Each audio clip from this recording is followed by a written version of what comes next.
आशा की किरण के रूप में हमें धोबी समाज जैसा नेता और युवा नेता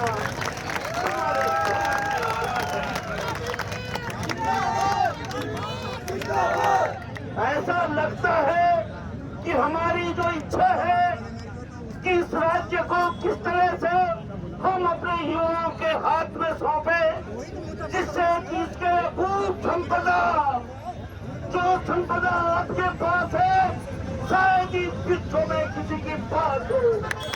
तुम्हारे पास हिमालय है, तुम्हारे पास गंगा है और तुम्हारे पास एक मिनी समुद्र बिजली डैम है, जो कि इन राक्षसों ने, माफिया को, राजनीति ने माफियों के हाथ में सौंप दिया है।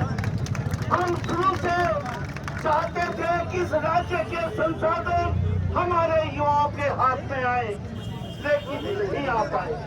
आज सिंपल रोजगार की ये लड़ाई अगर एक चिंगारी बनकर यहाँ इस धरती पे राजनीति में घुस रही है, तो मेरे को आशा है कि उत्तराखंड के एक ज्वाला बन के उठेगी और उसकी जिम्मेदारी तुम्हारे कंधों में है भाइयों, तुम्हारे कंधों में है।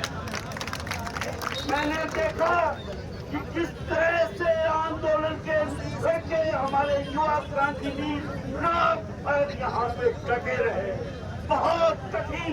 हमने फौज में भी वो कठिनाई नहीं झेली जो कल तुम यहाँ पे अपने घर में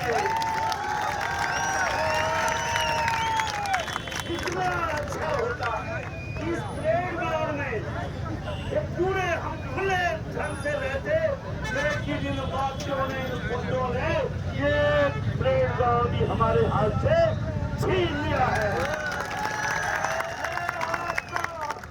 ये आपका बड़प्पन है कि आप इन दीवारों को तोड़ रहे हो, क्योंकि तुम लोकतंत्र के वो सिपाही हो जो संविधान के मुताबिक अपने आंदोलन को आगे बढ़ाना चाह रहे हो।